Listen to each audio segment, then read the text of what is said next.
Traveling the Vortex.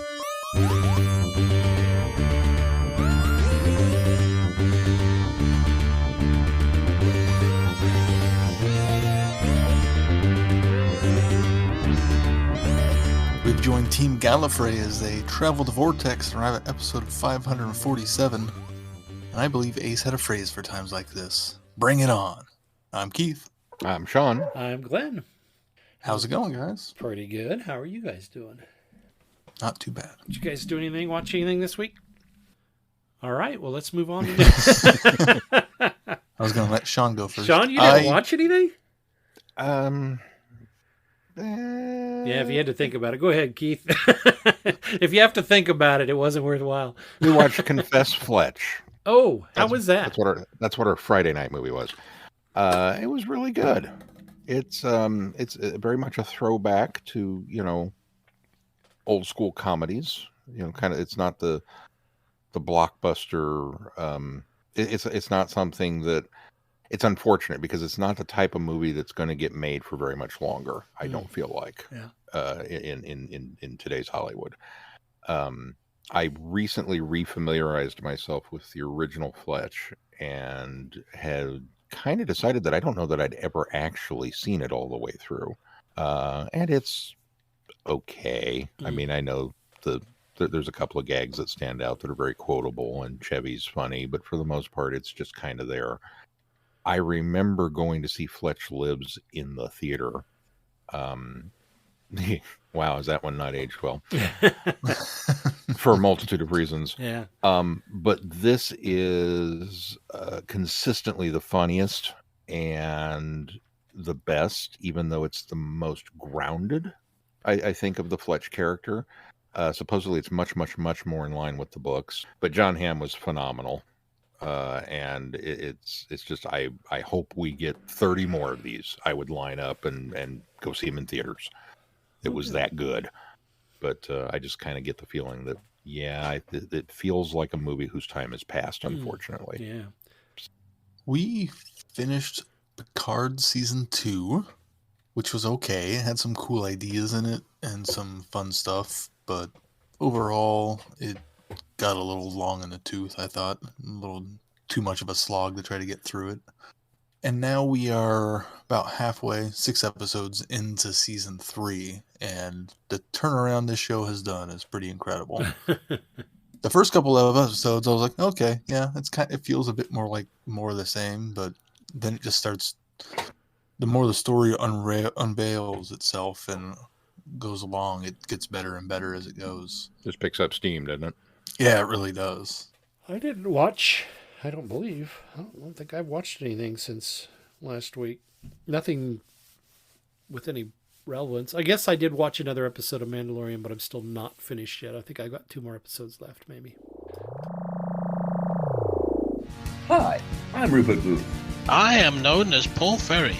And my name is Barry Williams. Together, we host Time Ram. Time Ram's a cruel mistress.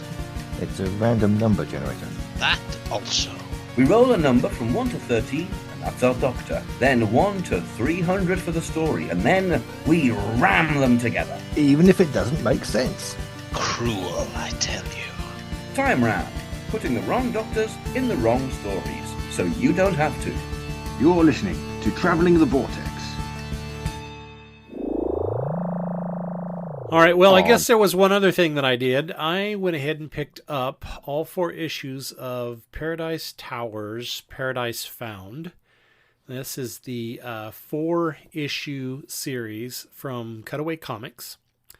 And the reason why, although this is probably our reason for us to do these Cutaway Comics versions of things, is the first issue came out in November of 2021, and the most recent issue just came out last week. So Wow. They've been few and far between. I think part of it has to be because they've been doing some, what's the Kickstarter campaigns in order to get some of these published. So I think that has to do. I'm sorry. The first one was August of 2021.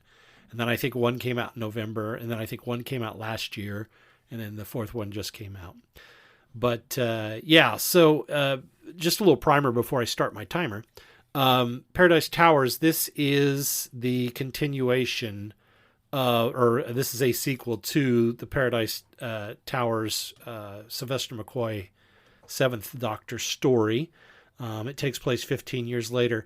A little background, Cutaway Comics have been doing spin-offs of the Doctor Who, the world of Doctor Who for a few years now. I think their first series was Lytton, which was based on the character from Remembrance of the Daleks. No, not Remembrance. Resurrection of the Daleks. And then again in Attack of the Cybermen. And there was a 4-issue arc of that. They've done Omega. In fact, they have a audio where Brian Blessed is an audio drama that they've produced that Brian Blessed is playing Omega in it. And then they've done in fact that on the schedule.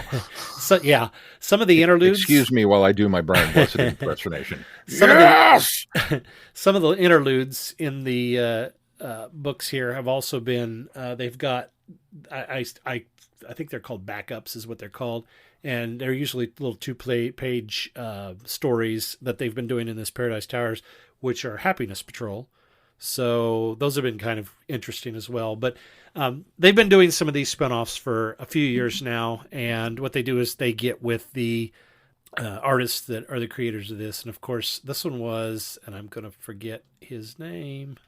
I know he's going to do that. Is it Stephen Wright? No, Stephen Wyatt. Yeah, Stephen Wyatt is the one that wrote this one. Wrote this, and so they got the approval to continue on with this. And this is actually Sean Mason is writing this, and then some of the art's been done by Silvano Beltramo. Silvano Beltramo, I believe is the name. Has done some of the artwork on these. But anyway, so let me start my timer here, and I'll give you my something new 2-minute review. Okay, so Build High for Happiness, Cutaway titles sequel to the 24-season Doctor Who Paradise Adventures. So the issue kind of picks up 15 years after the events of Paradise Towers. And it starts out by explaining that Pex and 2 travelers essentially set things right for Paradise Towers. But there's one gal, and her name's Viv 2, real original, and she's the daughter of 2 of the original Kangs. And so she it's just she feels like something's out of sorts, and everything's great. Paradise is wonderful. You know, they've got everything they need, everything they want. They still got the Rezzies, they still got the Kangs, and they still have the caretakers. And there's still these groups, but, you know, it's just not like it was before. But basically what has happened as the leader of this faction has come in and really kind of promised everything to be good, but Viv kind of feels like something's wrong. And she ends up, Pex is dead, but she ends up finding somebody who looks like or claims to be Pex. And so she follows him. And without giving too much away, it's not actually Pex, but it's somebody from the past, and they are trying to regain control of Paradise Towers. In the meantime, the overseer of the new Paradise Towers isn't quite what she seems as well, and so there is a bit of a Matrix sort of thing happens in the middle of this, and Viv gets wrapped up in it, and it's up to her to bring everybody the truth of what's really happening in Paradise Towers. It is a really good series.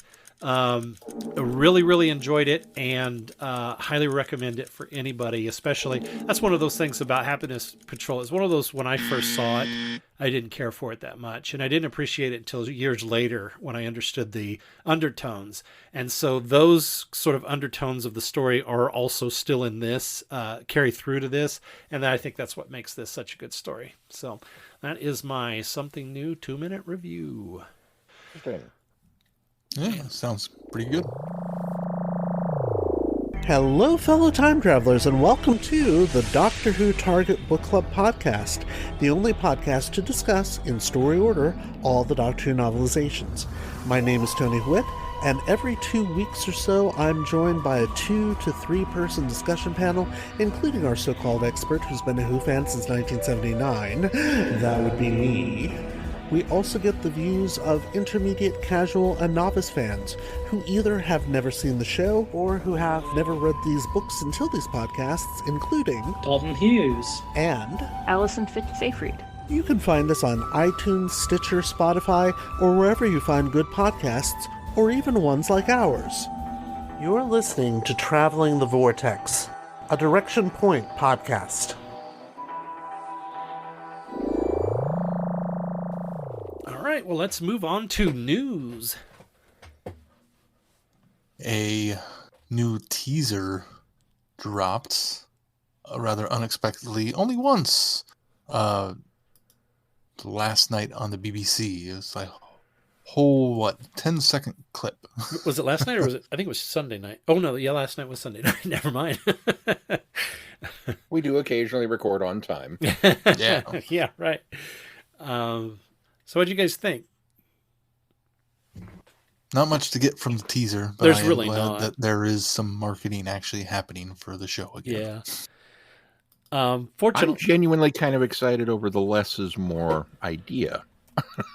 We're getting something but nothing at the same time, which is exciting. Yeah. Normally I would complain about that, but I feel like Hollywood spoils me so badly on films anymore that by the time they've released the teaser, the trailer, the second trailer, and the final trailer, I've seen the movie and I don't need to watch. I feel like this is like, cool, who's back? That's kind of all I needed. But I've always appreciated this sort of marketing technique that gets you excited and interested in it without giving a lot away. It feels like a real viral campaign of, I can't remember what the phrase is used for this sort of marketing, but I've always appreciated this sort of thing where it's kind of cryptic and you have to try to decipher some things in order to try to figure out maybe what's going on in the trailer and still not really picking out anything. So yeah, I think that's the nice thing about this particular one is, like you guys said, it kind of continues to generate the excitement for it. But I mean, we did get 2 relatively significant trailers very, very early on. And so, which I felt gave a lot of stuff. I don't think it ruined anything. I don't think it gave away anything, but that they were packed with a lot of visuals. And so I kind of like that they've sort of pulled back a little bit and they're giving us these little tiny snippets now leading up to the big day, so that we don't feel like we're oversaturated with, the previews coming at us.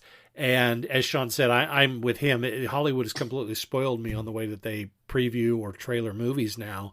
And I really get frustrated that they give a little too much away. And I don't even think the 2 trailers that we got for this anniversary special series was even too much. But I'm with you guys. I kind of like having those nice little doses of, hey, keep the excitement going, because we're still 4 months out from November, 5 months out from November. So.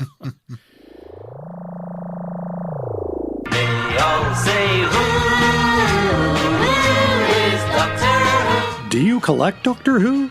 Do you have Doctor Who items and you don't know you collect Doctor Who? For all things in the Doctor Who collecting world, tune in to the Doctor Who Collectors Podcast, a Direction Point Network podcast. I am Larry Van Rosbergen, your host, and I have been collecting Doctor Who for 40 years. With popular features like collection protection and the most outrageous offer, we have a lot of fun. Available anywhere you get your podcasts. You're listening to Traveling the Vortex, a Direction Point Network podcast. All right, well, let's move on to our review. And of course, we're dipping back into the Time War. And this time we are reviewing Gallifrey Time War 3. We rejoin Narvin, Leela. No, yes. We rejoin Narvin, Romana, and then eventually Leela for more adventures during the Time War. From Big Finish Productions. This is it. The end of the line. In orbit of a dying star, on the fringes of a dying galaxy. Gallifrey, Time War 3. Hands where I can see them. Who are you? I'll ask the questions. I'm Narvin. And I'm Romana. Of course you are. The ghosts. Hungry, vicious. You've been to the place where they are. You reek of it. The longer we stay, the worse we make things. We have no choice but to leave. Like Leela did? Exactly. She was here, and she'd have understood what was necessary. She did understand.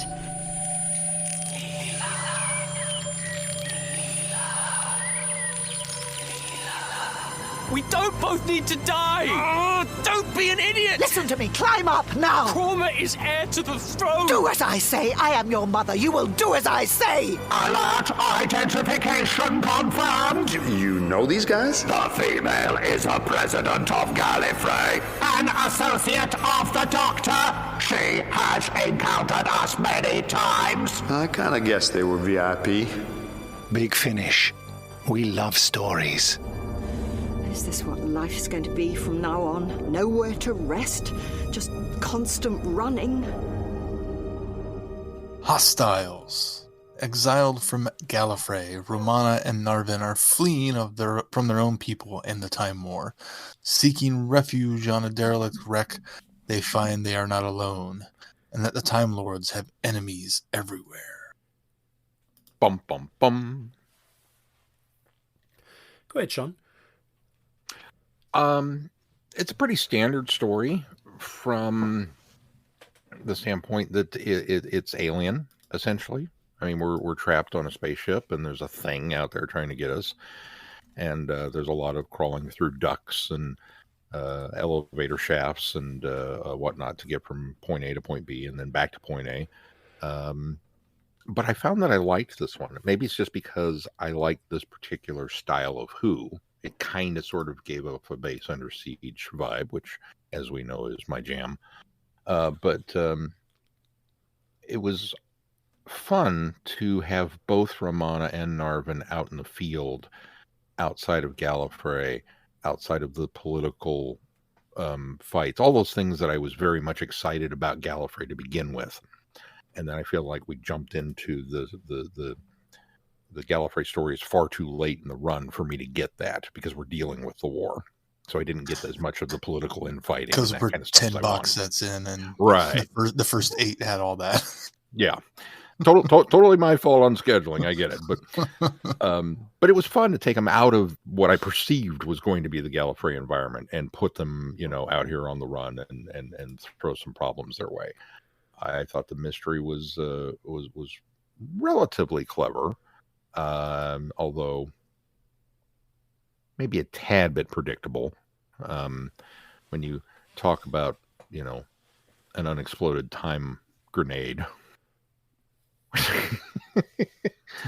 Sometimes I love the sheer lack of technobabble that Doctor Who presents us with. What is it? It's a time grenade. Oh, okay. Sure. You didn't come up with a cool name for it. It's a time grenade. Extrapolate on your own thoughts. Okay. Yeah. Sometimes it tickles me when that happens. It's sort of, for me, I think it's it's almost like lazy writing, but I'm getting used to it because it seems like in a lot of this, even these Time War audios, not just the Gallifrey ones, but we've had a lot of times where they've just called something what it is, instead of coming up with something clever. And I'm almost getting tired of it because I think it's lazy writing. But on the flip side, it's also giving you, it's just obvious. I mean, it's an easy way to tell you this is what it is once you extrapolate what it does, it makes sense. Well, it's a time grenade. Okay. Well, and it's both an audio thing to make it easy since you can't develop a prop for it. Right. It's an easy jump there. But it's very much a Doctor Who thing. This is something that the show has done. Now, the interesting side note is Star Trek Discovery did this in their first season with something called a time crystal. And I lost my mind because over there it is lazy writing. Because Star Trek is known for its technobabble. And gosh darn it, you come up with a weird name for whatever that's supposed to be. You can't just call it a time crystal. It's like calling those, dilithium crystals. You wouldn't call them speed crystals. I mean, it's that level of dumb. But in Doctor Who, it's acceptable because it's a different vibe. But anyway, it's also an inconsistent vibe because we've gotten other elaborate names for things before. Oh yeah, very much so. But again, if you're in the Who fandom looking for canon or consistency, or that's true. No, you're in the wrong fandom, pal. We don't do that here. Although I did have a thought, and if the long gestating traveling the vortex role playing gang ever gets off the ground officially, wow, I came up with an idea to completely fix and justify all of the sinkings of Atlantis. Is it sad that I'm kind of excited about that? Like, I really want to play that story just to get it out in the wild. Keith, what do you think? I agree with what Sean said. I enjoyed the story. I thought it was a nice kind of change of pace. It was Time War related, but not in the thick of it like we've been with the War Doctor. I liked having Romana and Narvin together out in the field because previous story box sets we seem to be splitting them up, so it's nice to see that dynamic together. The overall plot, I thought it was an interesting exploration of an attempt at a weapon that goes wrong, and it's kind of a bit predictable, but it was still it was enough of an enjoyable ride that I was okay with all of that. I think I'd echo everything you guys are saying about it. I liked it. I think the frustrating thing about me, well, first of all, this entire box set almost has nothing to do with the Time War. I mean, Romana and Narvin have been exiled, and so they're on the path to find Leela. And until the very, very end of this, there's really nothing. I mean, they keep warning people that they come across that the Time War is coming, and I think in this particular episode, where they're at is because or ramifications from the Time War. But I think the thing that annoyed me the most about this one was. And I think good writers can get around this. They can still use this device, but get around it. They can write very well. But this one was such the nature they had this main gal, and I, for the life of me, can't remember her name right now, but she's continuing to... Tralick, I think was her name, yeah? Tralick. Yeah. All right, so Tralick keeps going around being super suspicious and withholding a lot of information and not telling them things that if she had disclosed things to them early on in the story, obviously we wouldn't have had a story, but they wouldn't have led to all these unfortunate events that we come to. But what makes it even more frustrating is later on in the story, she says that phrase that I absolutely hate when writers use this. You mean you haven't figured this out by now? That is so stupid. That's the stupidest line ever, because if you're not giving enough information to let people in on what's happening, you can't later ask them if they have figured it out unless there is some reason you can't tell them. And there is absolutely no reason in this story that she couldn't have told them what was going on. And so I think that it lends to the mystery of what's happening here. And the writer wants to keep you in the dark, but I think there could have been better ways of doing that without making it seem so obvious that she was withholding information and then later makes that comment. That was my only nitpick about this story, but overall I enjoyed it. I'm like you guys, it's kind of a run-of-the-mill story, but I kind of like the surprise at the end that this is, she's actually can't escape from here, because if she does, then she dies. And this thing that perceivably is keeping her there is really doing it for her own good and not for, not to being malicious or, malice. I think had the thing been able to get out, it would have been dangerous. I'm not saying it wasn't, but ultimately it was really trying to keep her alive or keep her around. She's pretty much dead, but keeping her in this stasis. Will she move on to the next one? my computer will pull up the tab. There we go. Nevermore. Narvin and Romana reach a distant rural world. But even here, the Time War follows, and there are more things to fear in the Vortex than warships and weapons. The Oravix have caught a scent, and they are hunting. See, this one gets a dun for me because I liked this one. I liked that this one kind of unravels as it goes along. I did not realize that the crazy woman in the corner, was actually the main gal years later. And so I really like the fact that they're having to discover this as they go along, that they're trapped in this loop that's just outside of the reality of things or just outside of time working itself, having to work it out as they went along. Romana having to figure out what's kind of going on here. Just the echoes that we get at the beginning kind of paying off as we come back towards the end and wrap back around to this, I thought was a really good payoff. And I thought it was really well written, and it sort of feels like something that's been done before, but it's done differently enough that it feels fresh and new, and I liked that about it as well. It's got a very nice, creepy atmosphere to it, even though there really is no reason for it to be creepy. Especially once they kind of get in the woods and, something's chasing them. And they of course, later realize it's the Oravix. But I like that aspect of it. And I agree. I think the time loop, although it feels more like a time echo sort of situation, yeah. I like. I feel like Narvin, between this story and last story, is written a little inconsistently. I feel like he should have been keeping up with Romana and knowing what she was realizing at the same time as him, instead of being befuddled and not understanding what was going on most of the time. Where in the last one, he was on top of it and, understood kind of what was happening and didn't trust the lady. This one, he just seems to be befuddled the whole time and doesn't know what's going on. So that frustrated me a little bit, that he's not written a little bit more consistently. I can see that. Yeah, especially coming off of the last one where, Narvin admits to having a fear of heights. And at first it feels like it comes out of nowhere until he explains, well, no, after that business on the roof and, recalling the previous adventure where he was chasing down the futuristic time agent. And Romana goes, oh.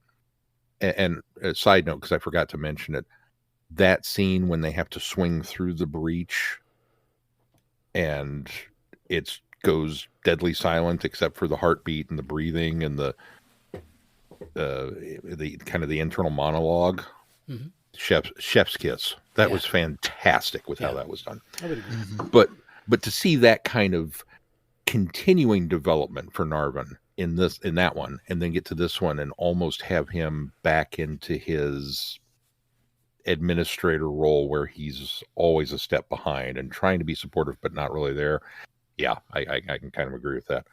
And I can kind of rationalize it in my head. I shouldn't have to, but I kind of can, in the fact that, well, okay, he's a spy, he's a CIA, so the interpersonal skills and the reading people he does really well, but he doesn't know the technology stuff very well, and the temporal theoretics he doesn't quite have as good of a grasp on as Romana, but that's still kind of stretching to make it work. Yeah. Yeah, we don't know. Maybe he didn't go to the academy.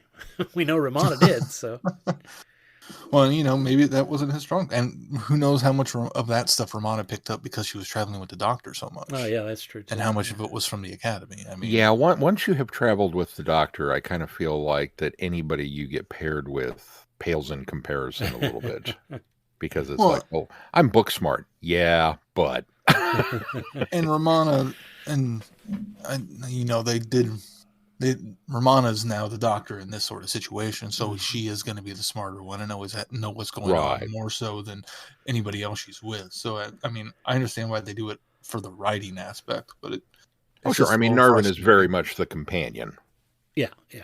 for Romana's quote unquote doctor. Although I really feel like that he sort of has the lead in the first story. I mean, it seems pretty equal, but I think he's sort of edged forward as the lead in that one, and because of everything that he says about that. And then in this one, I think he's kind of pushed back, and Romana becomes the lead character for this one. And I agree that I think that's what lends to that consistency, is because, yeah, you've kind of almost put him too far to the back burner. Yeah, and a lot of it's just needs of the story. Again, looking at the first one and how it's really fun how much shades there are of the Doctor and a companion when they get to the supplies, and Narvin's like, "Oh, look, we've got time grenades, we've got this, we've got a staser," and he starts packing everything up. She's like, "Really, you're bringing the gun?"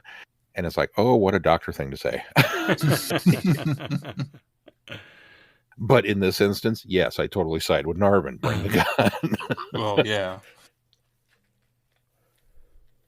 Well, and it's I think I complained once before about, I felt like Narvin should have known better and been more on top of whatever situation he was in. I think that comes in the fact of, this is, even though we haven't listened to them all, this is volume 10, 11 of this series, and Narvin's been throughout the whole thing. So I felt like it just sometimes feels like he's not had enough growth, and I've not even listened to everything. Mm-hmm. Yeah, I can see that. Well, let's move on to... Oh, go ahead. No, I was just going to say, I do agree about the atmosphere. The scene when they got up to the green wall in particular, man, that was just straight up Blair Witch. Just get out now, go away. That's creepy.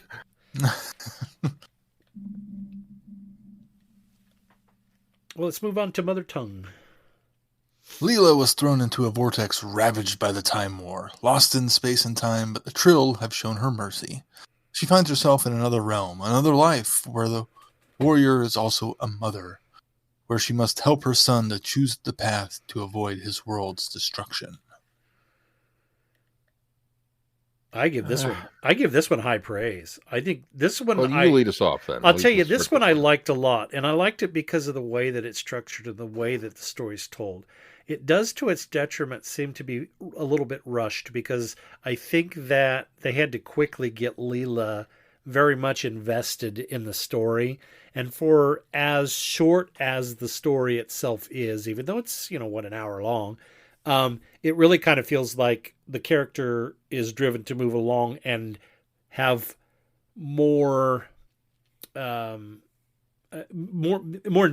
in this life than maybe it sells it. But I really like this idea of Leela getting these different glimpses into another world, another realm, where she, in all intents and purposes, is Leela, and they never give you the impression that she is somebody different, that she's like quantum leaped into somebody's body. You get the impression that this is her from a different time or place, but she still has her, the Leela that we know from our world. She still has those, wherewithal and factors in still with her. So, but I really like how it's structured in the fact that she's kind of traveling through this timeline, and it draws us forward and backwards as we unravel what's happening here.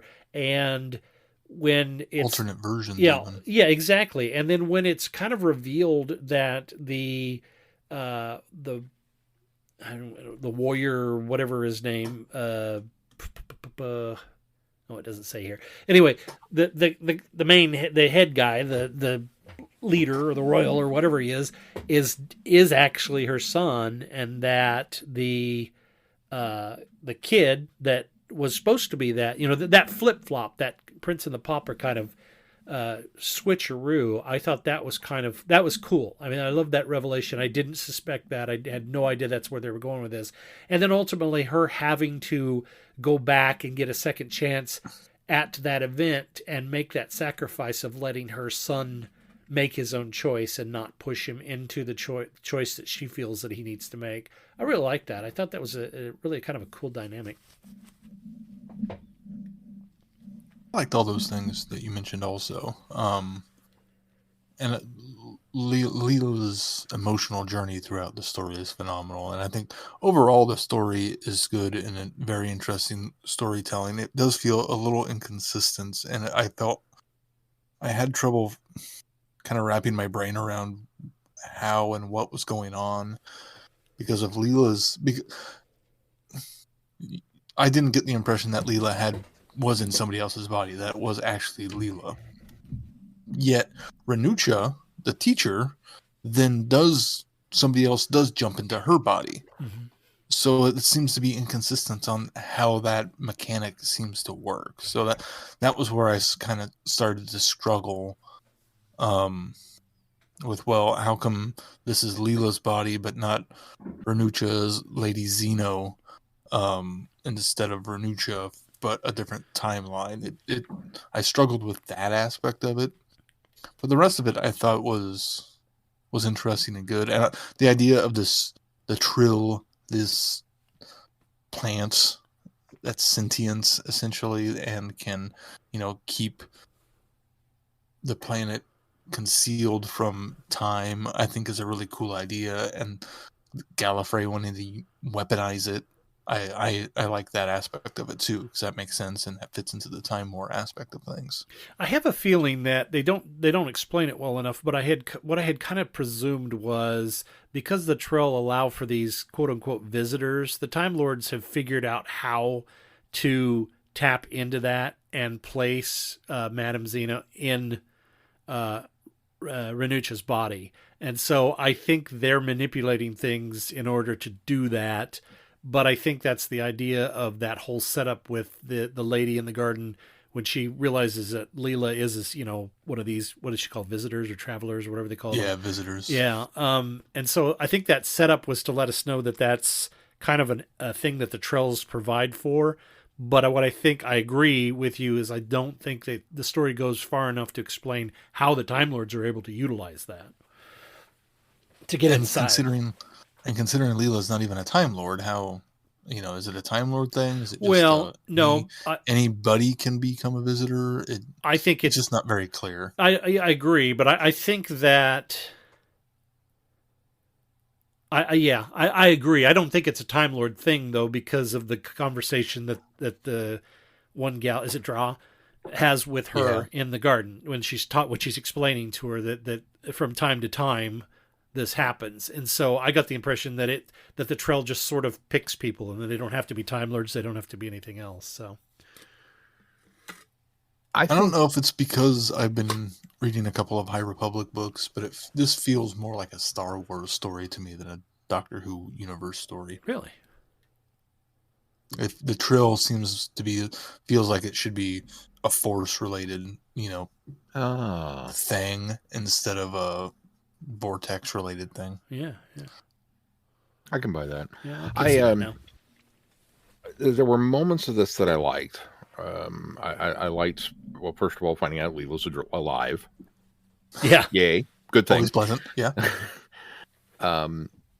Being thrown into this very dramatic memory of her mother to start things off, and then finding out that she herself was a mother, apparently. Okay, this could be cool. Unfortunately, I feel like it just gave off this vibe of being a timey-wimey loop kind of story that just wasn't told very well, with the back and forth to fill in the blanks of, what parts of the story are we going to miss out on? Okay, well, obviously the most important one is going to be the one we get right before the end in order to set up the climax.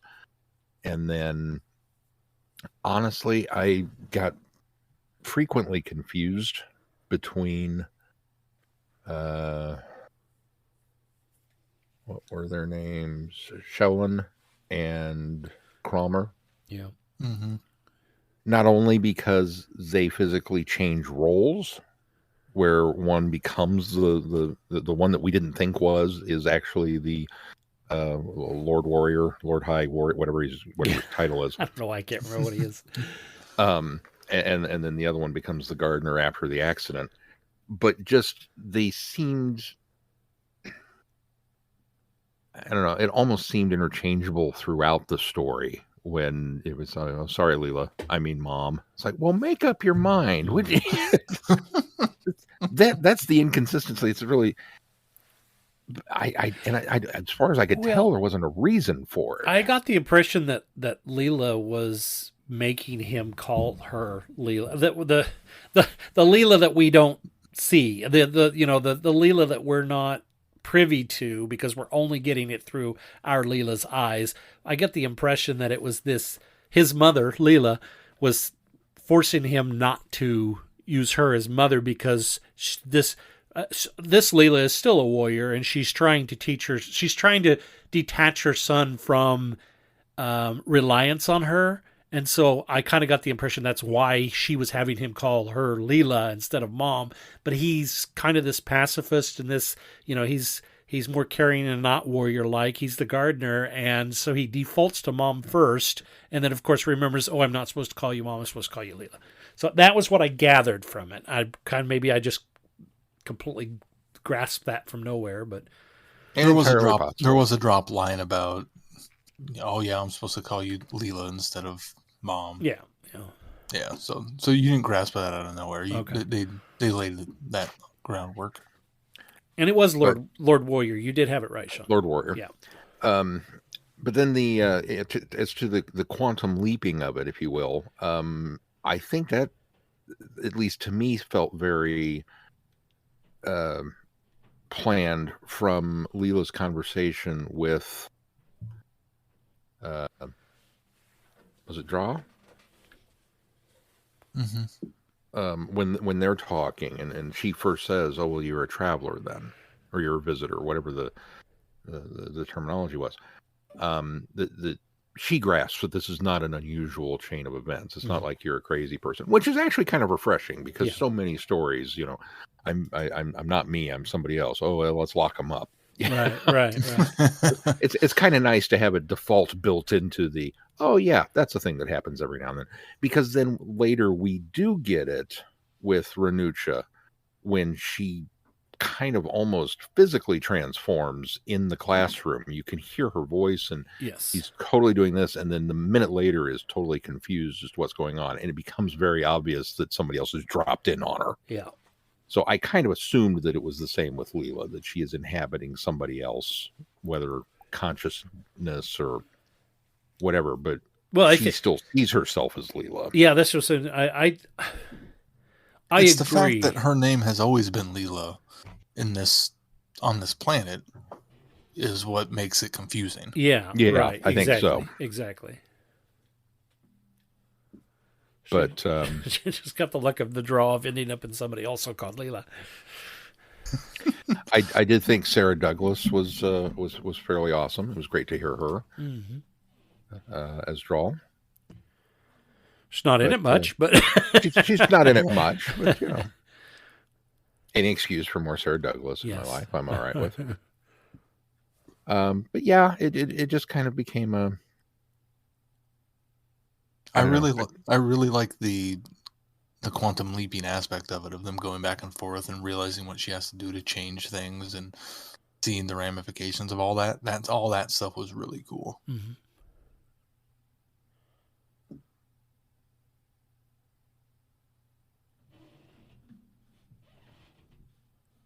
All right, well, let's move on to the next one. Unity. On a dusty frontier world, destiny awaits Romana. Betrayal, deception, and death are the currency on Unity. And as the Daleks close in on their target, there will be a price to pay. I'm going to give a bum for the first 40-some-odd minutes of it that I've listened to, because I didn't get a chance to finish it before we started this review. I was really digging it. I'm going to give it the golden raspberry because it was pointless and had no point being in this other than the fact that we have reunited with Leela. That's all that's good about this. only to have them be ripped away from each other at the end. Yeah, exactly. I mean, here's the stupid thing about this is Leela has just left this last place where the trails are. She's now somehow gotten to Unity, and no connection whatsoever. No mention. She's shacked up with this lady and her son, helping them, which is great. It's very much Leela. She's protecting her. She's the warrior. She's helping them out on this planet where, husbands either killed or taken off by slavers or killed by the slavers. And then you've, of course, got this stereotypical American accented slaver guy that's the head of this guy, head of this group, that's hijacked the TARDIS, and they're the Ravagers that come and raid the different farms. And fortunately, Leela has everything protected.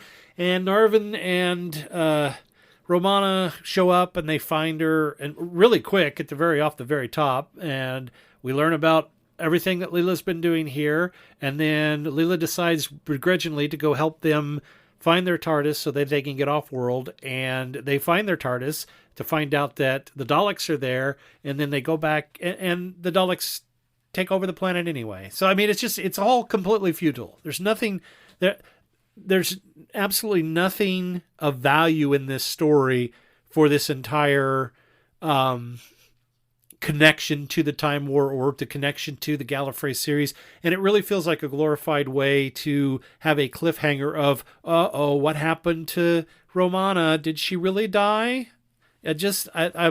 That was frustrating as heck. Also, it's inconsistent because she's like, okay, I've got to stay here, and they're looking for me because I'm marked, because they know who I am. So I'm going to use the chameleon arch in order to become somebody else, and then I won't remember. And then so it sounds like she's convinced she's going to do that. She steps out the door and then goes, well, that's the coward's way. I can't do that. And then has to pretend that she's done it so that they can convince Leela to leave her behind.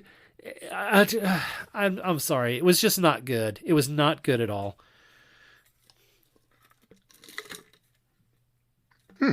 Okay. Convince me why it was good. What'd you like about it, Sean? Other than of what you heard. Of what I heard, I 100% agree that it does not connect thematically to what has come before in this box set. As a standalone adventure, at least so far, it was kind of. I enjoyed the seeing of the bonds being broken between these three, because with the little bit of Gallifrey that we've gotten, I kind of feel like we've gone through cycles with Romana and Leela, where they are friends and then not.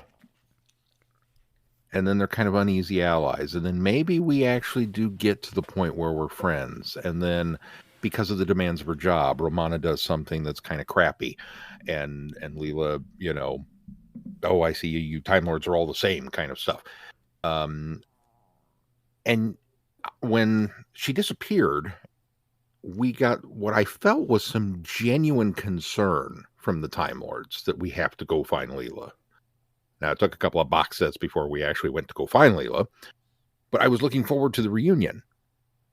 But in the meantime, Leela has moved back into the I don't think I trust you, I'm not sure I like you phase of the relationship. And so I felt like this had a lot of very rich character drama kind of going on between them as they were struggling to figure out, where are we at? What side of the relationship are we on at this point? And how do we move forward? And should you trust me? And things of that nature. Did you mean a couple? Did you mean a couple of episodes, or did you really mean box sets? Because Leela was dispatched in the last box set, wasn't she? I thought it was Time War 2 that she and the Master goes off and. Yeah, she and the Master go off in the second one. But what I mean is, you meant a few episodes then. Well, I meant for. In my mind's eye, I feel like Leela's, she's obviously been on Gallifrey since Invasion of Time. So she's gotten to know these people. And to outsiders, she will stand up and say, no, the Time Lords are the good guys. Oh, no, I followed you there. You said she was gone for a couple of box sets. Well, and I was like, I don't think she really was. It was volume 1. Oh, was it volume 1? Okay. Yeah, it was volume 1. Okay. So it took a box set. Okay. A box set, okay. I'll give you that. It feels like it's been longer. I thought it was the last Well, it has been longer for us. Well, I suppose that's the way we've been doing it, yeah. For us, it's been like, I don't know, probably a dozen almost box a year. sets. You don't understand. She's been missing for a year. So, but I just, I don't know. I would like to believe that Leela and Romana are friendly to each other. And yet Romana will be the first person to send Leela into an impossible Suicide Squad type mission because, well, I can trust Leela to get out of it. And I think Leela's tired of being used in that way. And so I 100% agree with you. Yeah, I think they've got a really interesting push-pull thing going on. And so I was kind of looking forward to that. And I feel like we got some of that in this, that every time they were together, they were kind of gritching each other. That's but then just when it. push came to shove, That's just it. It was more of the same, though. That's what I had a problem with, is they reunite on poor terms, at least from Leela's perspective. And then it really feels like Romana is trying to get back in good graces, but at the same time, she's being very selfish about needing to get to the TARDIS so they can get off world. And so, and asking again of Leela to put aside what she's doing and help her. And she at least coaxes it into the fact that, well, then Leela can go get medicine from this gal. Unfortunately, this gal doesn't need medicine. And Leela knows, or Romana knows that. Because she's confided in her that she's too far gone. And so I don't know, it was more of the same. I think that was another problem I had with it, is I wanted them to either reconcile and realize how much, and maybe had it gone far enough to do that, maybe that's what it doesn't do. Maybe there's still this friction of a relationship, and then had something evolved from it at the end, other than Leela upset that Romana's going to go off and do her thing. There should have been more to it, and there wasn't. But I'm sorry, I interrupted. Go ahead. No. I mean, you're probably right, because I feel like that's a based on the story that I've listened to so far. That's the resolution I'm going to need. And from the sound of things, it's not the one I'm going to get. So my opinion on this could very well change by the time I get it finished. Yeah. Well, yeah, because it kind of feels like they not really reconcile, but at least agree to work together. And then Leela's really upset that they're going to leave Romana behind, which isn't consistent with what's happened previously in the story. Right. So it is fairly inconsistent as far as even their relationship goes. And the overall plot is pretty pointless. Now, to be fair, Leela doesn't want Romana to sacrifice. She feels like she's sacrificing herself. And I don't think Leela thought she was doing that, or Romana thought she was doing that, but So to be fair, I could see why she was still very much, oh no, you can't do this, you can't go. But yeah, it's then it just seems very inconsistent, because we've had all of this build up and all of this time to reconcile this relationship, and then Daleks show up and ruin everything. As they always do. As they always do. As they always do. The other thing about it is, okay, we've been on the hunt for Leela. We've been searching for her this whole box set. We find her, and Leela even asks the questions, okay, now what? Yeah. And they didn't have an answer for it. Nope. Okay, you found me. Now what do you want? Well, we want you to join us. Do what? Well, we don't really know. if they had okay, we need to find Leela because we need to do this, and this, other than making sure she's okay, it was like, oh, I needed something more than that for this. We hinged the whole box set on finding Leela, and there isn't a reason to find Leela other than we're friends. Yeah. But see, I feel like that to me is exactly the reason. But they didn't have a plan for what's next. But, well, I don't feel like they probably explain it well enough. I want that emotional monologue of Romana going, Whatever else you may think of me, I am your friend. We came running to find you. We want to save you. We want to help you. And, whatever Leela says to her at that point is immaterial. But I want that big confessional, if you will, from Romana. That, yes, I'm a horrible person, but I do care about you. You know what I mean? I think the problem is they didn't put Leela in a harrowing situation that she couldn't take care of for them to rescue her. Right. They ran to rescue her, but she didn't need rescuing. Yep. So that's a bigger fault of the story itself. Mm-hmm. I don't Never know if mind I agree the fact with that it didn't explain. Well, but if they're running to rescue her and she doesn't need rescue, and then therefore doesn't need to go with her, then why did they go get her? Yeah, because they should have been satisfied with the fact that she's found a place, she's living a life that she likes, that she's comfortable in. And so ultimately, when they know that she's okay and she wants them to then leave, then they should just then leave. Now, granted, I know they can't because the TARDIS has been hijacked, but they were still trying to convince her to go with them for no reason. And that's problematic. Well, see, I feel like if she was in extreme danger, it's a much easier choice to make. We've come to save you. Okay, get me out of here because I'm going to die if I stay.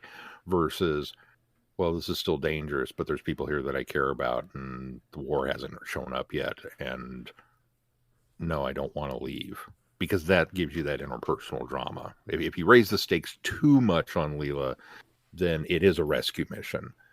But the fact that they show up and there's no rescue needed, I think, is what kind of puts it back into that back and forth. But again, I haven't listened to the end, so I don't know how it resolves. I'll defer to your guys' opinion at this point and say, yeah, it sounds like it's probably not going to be a very promising ending. Yeah, I thought it was problematic. I wanted the emotional weight of the end to have more of an impact on me, because it ultimately is, on the surface, seems like Romana's demise.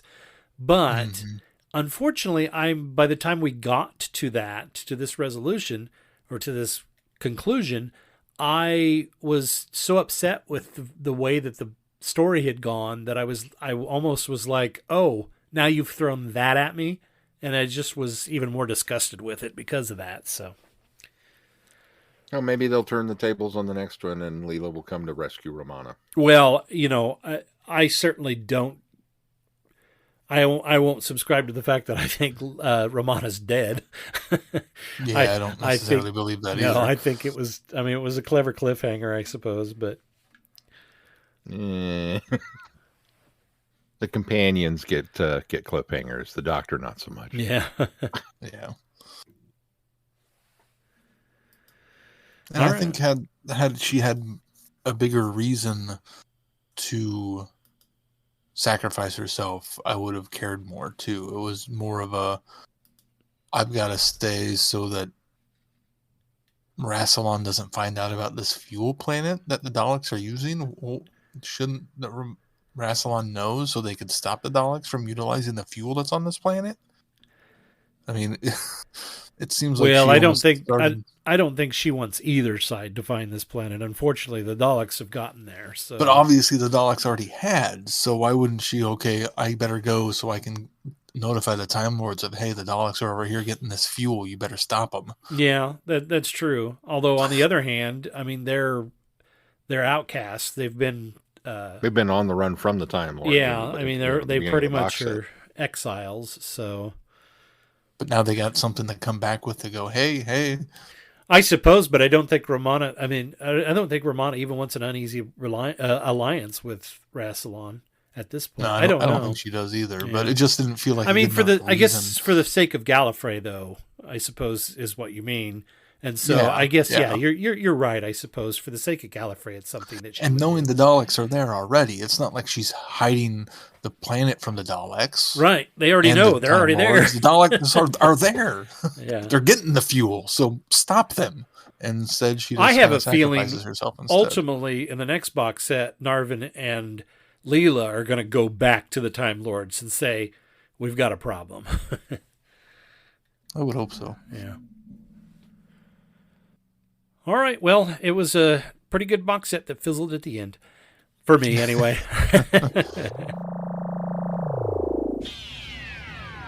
You are invited on an adventure across all of time and space, in a completely random order. It's the Police Box in the Junkyard podcast. Jump in the TARDIS with your hosts, Eric Gulbranson, Asad Kheshki, and Matthew Kressel. Explore Doctor Who TV stories, audio adventures, and books, both novels and non-fiction. The Police Box in the Junkyard podcast. It's the entire Whoniverse on shuffle. The Police Box in the Junkyard podcast is a member of the Direction Point Network and is available about once a month wherever you find your podcasts. You are listening to Traveling the Vortex.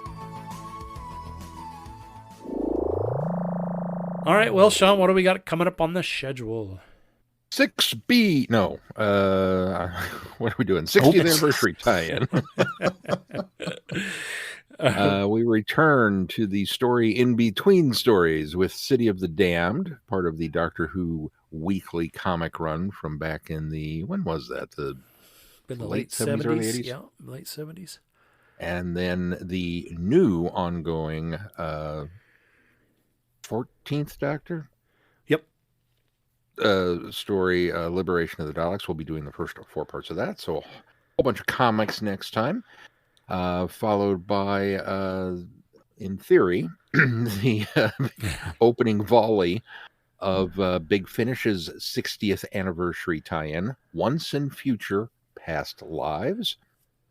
And then we return to the Time War with Gallifrey Time War 4. And then 6B. And then some more 6B. Then some more 6B with the novel World Game, which you may wish to begin on if you are following along. Yes. And of course, you can find all this information on our website, travelingthevortex.com. If you get any value out of this podcast, why not consider putting some value back into it? Please do that by considering clicking on our Patreon link and supporting us. When you become a patron of the podcast, you unlock more audios and specials from us. And also consider giving us a 5-star rating wherever you subscribe to this podcast. It helps bump us up in the ratings and recommendations. Anything else we need to touch on before we close this show? If not, until next time, I'm Glenn. I'm Sean. I'm Keith. Cheers. Good night, everybody. Be seeing you. Thanks for listening. You have been listening to Traveling the Vortex. Doctor Who and all of its associated programs are owned and trademarked by the BBC. No infringement is intended or implied. Direction point! Direction point! A Doctor Who podcast network.